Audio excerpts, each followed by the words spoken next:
Numbers chapter 31. The Lord said to Moses, "Take vengeance on the Midianites for the Israelites. After that, you will be gathered to your people." So Moses said to the people, "Arm some of your men to go to war against the Midianites, so that they may carry out the Lord's vengeance on them. Send into battle 1,000 men from each of the tribes of Israel." So 12,000 men armed for battle, 1,000 from each tribe, were supplied from the clans of Israel. Moses sent them into battle, 1,000 from each tribe, along with Phinehas, son of Eleazar the priest, who took with him articles from the sanctuary and the trumpets for signaling. They fought against Midian, as the Lord commanded Moses, and killed every man. Among their victims were Evi, Rechem, Zur, Hur, and Reba, the 5 kings of Midian. They also killed Balaam, son of Beor, with the sword. The Israelites captured the Midianite women and children, and took all the Midianite herds, flocks, and goods as plunder. They burned all the towns where the Midianites had settled, as well as all their camps. They took all the plunder and spoils, including the people and animals, and brought the captives, spoils, and plunder to Moses and Eleazar the priest, and the Israelite assembly at their camp on the plains of Moab, by the Jordan opposite Jericho. Moses, Eleazar the priest, and all the leaders of the community went to meet them outside the camp. Moses was angry with the officers of the army, the commanders of thousands and commanders of hundreds, who returned from the battle. "Have you allowed all the women to live?" he asked them. They were the ones who followed Balaam's advice and enticed the Israelites to be unfaithful to the Lord in the Peor incident, so that a plague struck the Lord's people. Now kill all the boys, and kill every woman who has slept with a man, but save for yourselves every girl who has never slept with a man. Anyone who has killed someone or touched someone who was killed must stay outside the camp 7 days. On the 3rd and 7th days, you must purify yourselves and your captives. Purify every garment as well as everything made of leather, goat hair, or wood. Then Eleazar the priest said to the soldiers who had gone into battle, "This is what is required by the law that the Lord gave Moses. Gold, silver, bronze, iron, tin, lead, and anything else that can withstand fire must be put through the fire, and then it will be clean. But it must also be purified with the water of cleansing. And whatever cannot withstand fire must be put through that water. On the 7th day wash your clothes, and you will be clean. Then you may come into the camp." The Lord said to Moses, "You and Eleazar the priest, and the family heads of the community, are to count all the people and animals that were captured. Divide the spoils equally between the soldiers who took part in the battle and the rest of the community. From the soldiers who fought in the battle, set apart as tribute for the Lord 1 out of every 500, whether people, cattle, donkeys, or sheep. Take this tribute from their half share and give it to Eleazar the priest as the Lord's part. From the Israelites' half, select 1 out of every 50, whether people, cattle, donkeys, sheep, or other animals. Give them to the Levites, who are responsible for the care of the Lord's tabernacle." So Moses and Eleazar the priest did as the Lord commanded Moses. The plunder remaining from the spoils that the soldiers took was 675,000 sheep, 72,000 cattle, 61,000 donkeys, and 32,000 women who had never slept with a man. The half share of those who fought in the battle was 337,500 sheep, of which the tribute for the Lord was 675. 36,000 cattle, of which the tribute for the Lord was 72.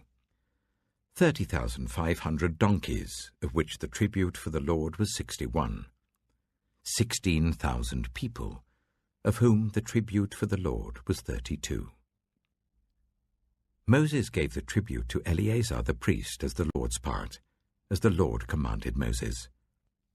The half belonging to the Israelites, which Moses set apart from that of the fighting men, the community's half, was 337,500 sheep, 36,000 cattle, 30,500 donkeys, and 16,000 people. From the Israelites' half, Moses selected one out of every 50 people and animals, as the Lord commanded him, and gave them to the Levites, who were responsible for the care of the Lord's tabernacle. Then the officers who were over the units of the army, the commanders of thousands and commanders of hundreds, went to Moses and said to him, "Your servants have counted the soldiers under our command, and not one is missing. So we have brought as an offering to the Lord the gold articles each of us acquired, armlets, bracelets, signet rings, earrings, and necklaces, to make atonement for ourselves before the Lord." Moses and Eleazar the priest accepted from them the gold, all the handcrafted articles. All the gold from the commanders of thousands and commanders of hundreds that Moses and Eleazar presented as a gift to the Lord weighed 16,750 shekels. Each soldier had taken plunder for himself. Moses and Eleazar the priest accepted the gold from the commanders of thousands and commanders of hundreds, and brought it into the tent of meeting as a memorial for the Israelites before the Lord.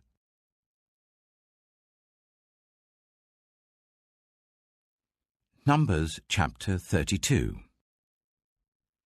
The Reubenites and Gadites, who had very large herds and flocks, saw that the lands of Jazer and Gilead were suitable for livestock. So they came to Moses and Eleazar the priest, and to the leaders of the community, and said, "Ataroth, Dibon, Jazer, Nimrah, Heshbon, Elealeh, Sebam, Nebo, and Beon, the land the Lord subdued before the people of Israel, are suitable for livestock, and your servants have livestock. If we have found favor in your eyes," they said, "let this land be given to your servants as our possession. Do not make us cross the Jordan." Moses said to the Gadites and Reubenites, "Should your fellow Israelites go to war while you sit here? Why do you discourage the Israelites from crossing over into the land the Lord has given them? This is what your fathers did when I sent them from Kadesh Barnea to look over the land. After they went up to the valley of Eshcol and viewed the land, they discouraged the Israelites from entering the land the Lord had given them. The Lord's anger was aroused that day, and he swore this oath: because they have not followed me wholeheartedly, not one of those who were 20 years old or more when they came up out of Egypt will see the land I promised on oath to Abraham, Isaac, and Jacob, not one, except Caleb, son of Jephunneh, the Kenizzite, and Joshua, son of Nun, for they followed the Lord wholeheartedly." The Lord's anger burned against Israel, and he made them wander in the wilderness for 40 years, until the whole generation of those who had done evil in his sight was gone. And here you are, a brood of sinners, standing in the place of your fathers and making the Lord even more angry with Israel. If you turn away from following him, he will again leave all this people in the wilderness, and you will be the cause of their destruction. Then they came up to him and said, "We would like to build pens here for our livestock and cities for our women and children. But we will arm ourselves for battle and go ahead of the Israelites until we have brought them to their place. Meanwhile, our women and children will live in fortified cities for protection from the inhabitants of the land. We will not return to our homes until each of the Israelites has received their inheritance. We will not receive any inheritance with them on the other side of the Jordan, because our inheritance has come to us on the east side of the Jordan." Then Moses said to them, "If you will do this, if you will arm yourselves before the Lord for battle, and if all of you who are armed cross over the Jordan before the Lord until he has driven his enemies out before him, then when the land is subdued before the Lord, you may return and be free from your obligation to the Lord and to Israel, and this land will be your possession before the Lord. But if you fail to do this, you will be sinning against the Lord, and you may be sure that your sin will find you out. Build cities for your women and children, and pens for your flocks, but do what you have promised." The Gadites and Reubenites said to Moses, "We, your servants, will do as our Lord commands. Our children and wives, our flocks and herds, will remain here in the cities of Gilead. But your servants, every man who is armed for battle, will cross over to fight before the Lord, just as our Lord says." Then Moses gave orders about them to Eleazar the priest and Joshua son of Nun, and to the family heads of the Israelite tribes. He said to them, "If the Gadites and Reubenites, every man armed for battle, cross over the Jordan with you before the Lord, then when the land is subdued before you, you must give them the land of Gilead as their possession. But if they do not cross over with you armed, they must accept their possession with you in Canaan." The Gadites and Reubenites answered, "Your servants will do what the Lord has said. We will cross over before the Lord into Canaan armed, but the property we inherit will be on this side of the Jordan." Then Moses gave to the Gadites, the Reubenites, and the half-tribe of Manasseh, son of Joseph, the kingdom of Sihon, king of the Amorites, and the kingdom of Og, king of Bashan, the whole land with its cities and the territory around them. The Gadites built up Dibon, Ataroth, Aroah, Atroth-Shophan, Jazer, Jogbedah, Beth-Nimrah, and Beth-Haran, as fortified cities, and built pens for their flocks. And the Reubenites rebuilt Heshbon, Elealeh, and Kiriathaim, as well as Nebo and Baal-Meon. These names were changed. And Sibmah. They gave names to the cities they rebuilt. The descendants of Machir, son of Manasseh, went to Gilead, captured it, and drove out the Amorites who were there. So Moses gave Gilead to the Machirites, the descendants of Manasseh, and they settled there. Jair, a descendant of Manasseh, captured their settlements and called them Havoth-Jair. And Nobah captured Kenath and its surrounding settlements and called it Nobah after himself.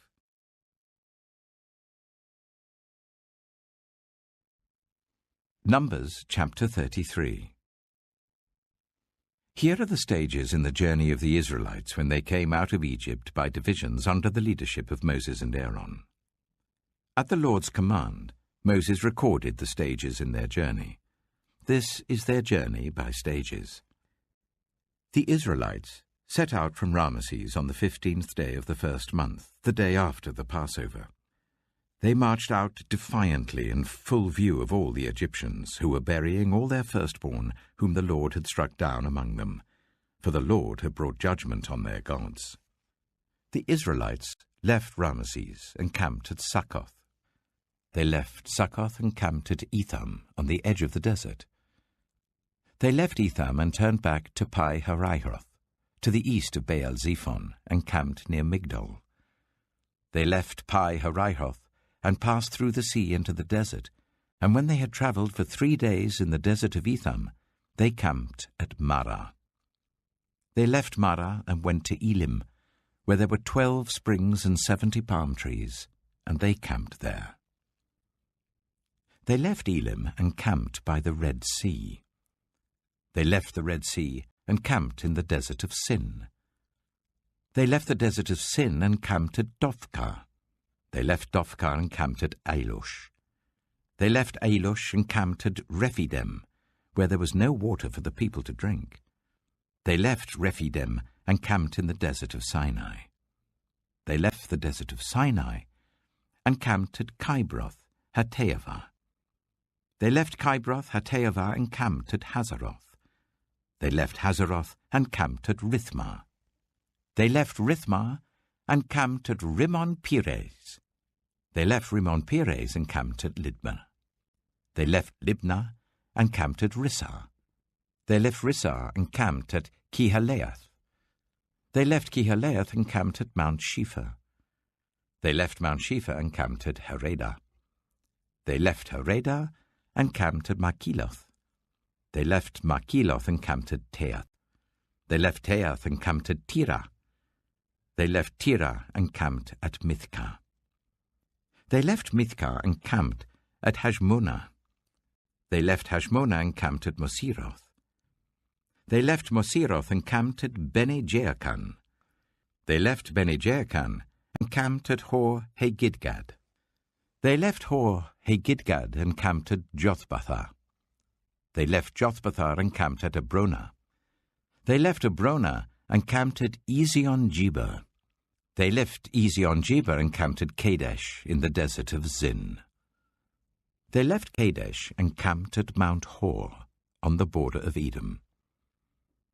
At the Lord's command, Aaron the priest went up Mount Hor, where he died on the first day of the 5th month of the 40th year after the Israelites came out of Egypt. Aaron was 123 years old when he died on Mount Hor. The Canaanite king of Arad, who lived in Negev of Canaan, heard that the Israelites were coming. They left Mount Hor and camped at Zalmonah. They left Zalmonah and camped at Punon.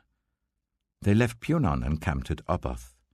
They left Oboth and camped at Layabarim on the border of Moab. They left Layabarim and camped at Dibon-Gad.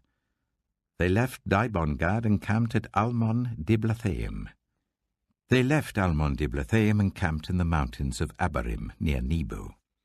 They left the mountains of Abarim and camped on the plains of Moab by the Jordan opposite Jericho. There, on the plains of Moab, they camped along the Jordan from Beth-Jeshimoth to Abel-Shittim. On the plains of Moab by the Jordan opposite Jericho, the Lord said to Moses, "Speak to the Israelites and say to them, when you cross the Jordan into Canaan, drive out all the inhabitants of the land before you. Destroy all their carved images and their cast idols, and demolish all their high places.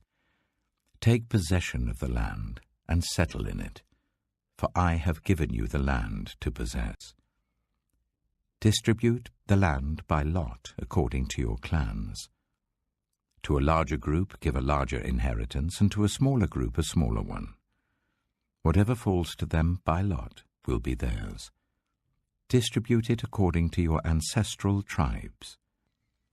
But if you do not drive out the inhabitants of the land, those you allow to remain will become barbs in your eyes and thorns in your sides. They will give you trouble in the land where you live, and then I will do to you what I plan to do to them."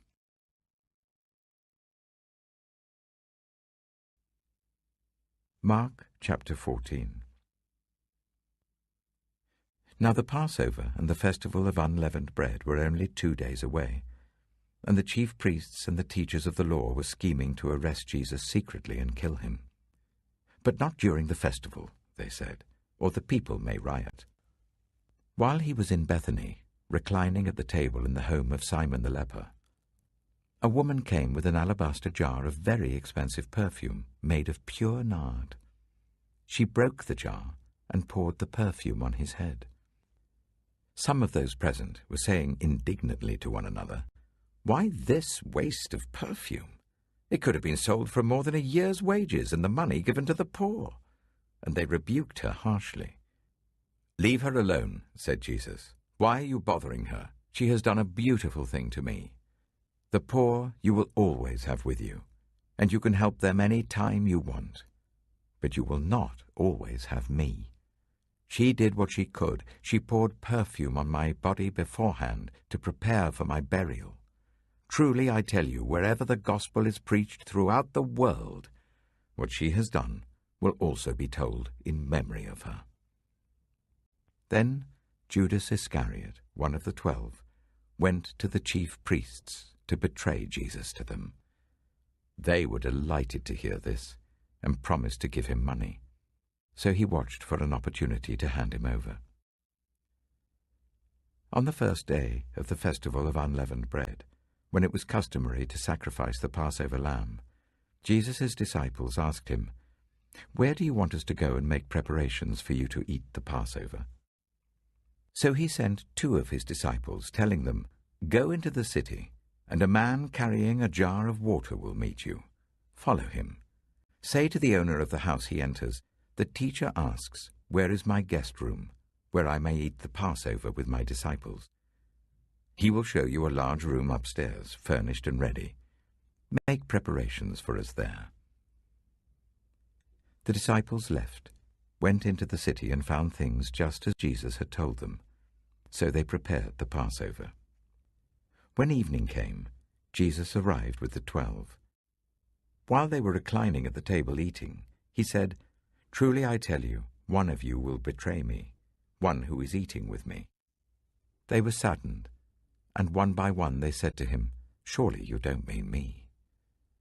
"It is one of the 12, he replied, "one who dips bread into the bowl with me. The Son of Man will go just as it is written about him. But woe to that man who betrays the Son of Man. It would be better for him if he had not been born." While they were eating, Jesus took bread, and when he had given thanks, he broke it and gave it to his disciples, saying, "Take it, this is my body." Then he took a cup, and when he had given thanks, he gave it to them, and they all drank from it. "This is my blood of the covenant, which is poured out for many," he said to them. "Truly I tell you, I will not drink again from the fruit of the vine until that day when I drink it new in the kingdom of God." When they had sung a hymn, they went out to the Mount of Olives. "You will all fall away," Jesus told them, "for it is written, 'I will strike the shepherd, and the sheep will be scattered.' But after I have risen, I will go ahead of you into Galilee." Peter declared, "Even if all fall away, I will not."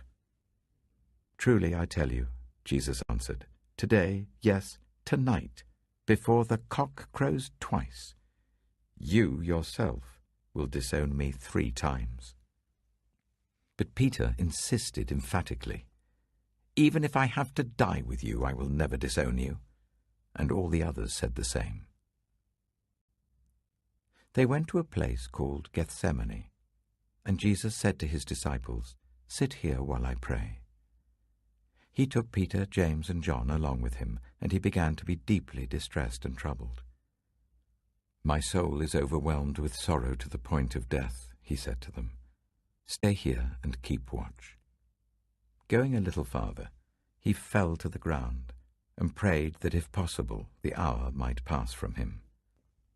"Abba, Father," he said, "everything is possible for you. Take this cup from me, yet not what I will, but what you will." Then he returned to his disciples and found them sleeping. "Simon," he said to Peter, "are you asleep? Couldn't you keep watch for 1 hour?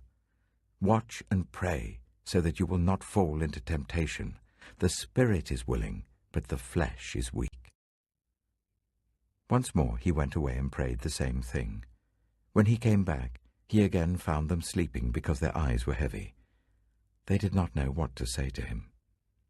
Returning the 3rd time, he said to them, "Are you still sleeping and resting? Enough. The hour has come. Look, the Son of Man is delivered into the hands of sinners. Rise, let us go. Here comes my betrayer." Just as he was speaking, Judas, one of the 12, appeared. With him was a crowd armed with swords and clubs, sent from the chief priests, the teachers of the law, and the elders. Now the betrayer had arranged a signal with them. "The one I kiss is the man. Arrest him and lead him away under guard." Going at once to Jesus, Judas said, "Rabbi," and kissed him. The men seized Jesus and arrested him. Then one of those standing near drew his sword and struck the servant of the high priest, cutting off his ear. "Am I leading a rebellion?" said Jesus, "that you have come out with swords and clubs to capture me. Every day I was with you, teaching in the temple courts, and you did not arrest me. But the scriptures must be fulfilled." Then everyone deserted him and fled. A young man, wearing nothing but a linen garment, was following Jesus. When they seized him, he fled naked, leaving his garment behind. They took Jesus to the high priest, and all the chief priests, the elders, and the teachers of the law came together. Peter followed him at a distance, right into the courtyard of the high priest. There he sat with the guards and warmed himself at the fire. The chief priests and the whole Sanhedrin were looking for evidence against Jesus, so that they could put him to death, but they didn't find any. Many testified falsely against him, but their statements did not agree. Then some stood up and gave this false testimony against him.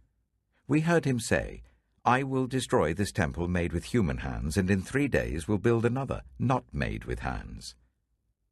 Yet even then their testimony didn't agree. Then the high priest stood up before them and asked Jesus, "Are you not going to answer? What is this testimony that these men are bringing against you?" But Jesus remained silent and gave no answer. Again the high priest asked him, "Are you the Messiah, the Son of the Blessed One?" "I am," said Jesus, "and you will see the Son of Man sitting at the right hand of the Mighty One, and coming on the clouds of heaven." The high priest tore his clothes. "Why do we need any more witnesses?" he asked. "You have heard the blasphemy. What do you think?" They all condemned him as worthy of death. Then some began to spit at him. They blindfolded him, struck him with their fists, and said, "Prophesy." And the guards took him and beat him. While Peter was below in the courtyard, one of the servant girls of the high priest came by. When she saw Peter warming himself, she looked closely at him. "You also were with that Nazarene Jesus," she said. But he denied it. "I don't know or understand what you're talking about," he said, and went out into the entrance. When the servant girl saw him there, she said again to those standing round them, "This fellow is one of them." Again he denied it. After a little while, those standing near said to Peter, "Surely you are one of them, for you are a Galilean." He began to call down curses, and he swore to them, "I don't know this man you're talking about." Immediately the cock crowed the second time. Then Peter remembered the word Jesus had spoken to him. "Before the cock crows twice, you will disown me 3 times." And he broke down and wept.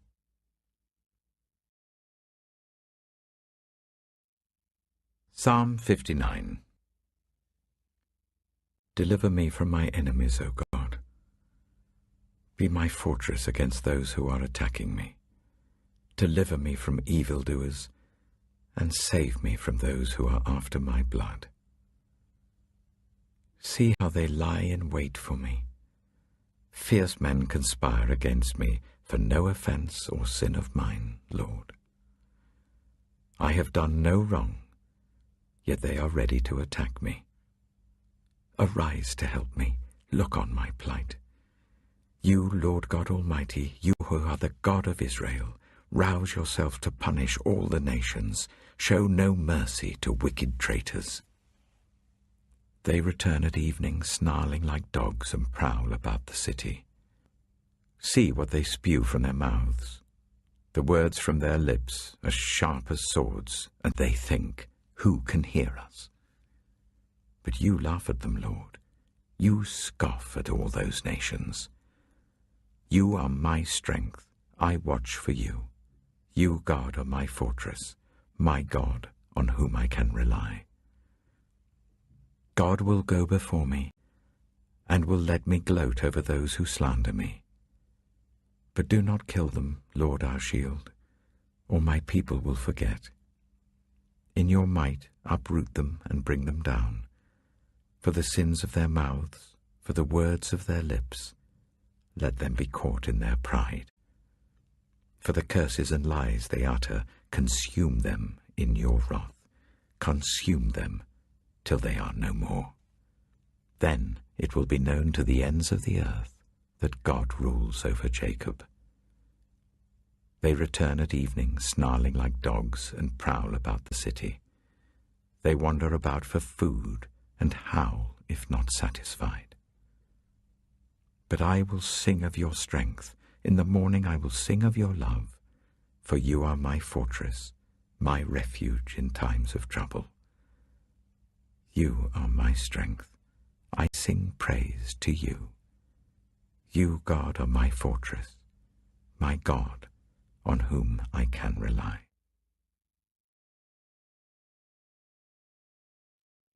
Proverbs chapter 28. The wicked flee, though no one pursues, but the righteous are as bold as a lion. When a country is rebellious, it has many rulers, but a ruler with discernment and knowledge maintains order. A ruler who oppresses the poor is like driving rain that leaves no crops. Those who forsake instruction praise the wicked, but those who heed it resist them. Evildoers do not understand what is right, but those who seek the Lord understand it fully. Better the poor, whose way of life is blameless, than the rich, whose ways are perverse. A discerning son heeds instruction, but a companion of gluttons disgraces his father. Whoever increases wealth by taking interest or profit from the poor amasses it for another, who will be kind to the poor. If anyone turns a deaf ear to my instruction, even their prayers are detestable. Whoever leads the upright along an evil path will fall into their own trap, but the blameless will receive a good inheritance. The rich are wise in their own eyes.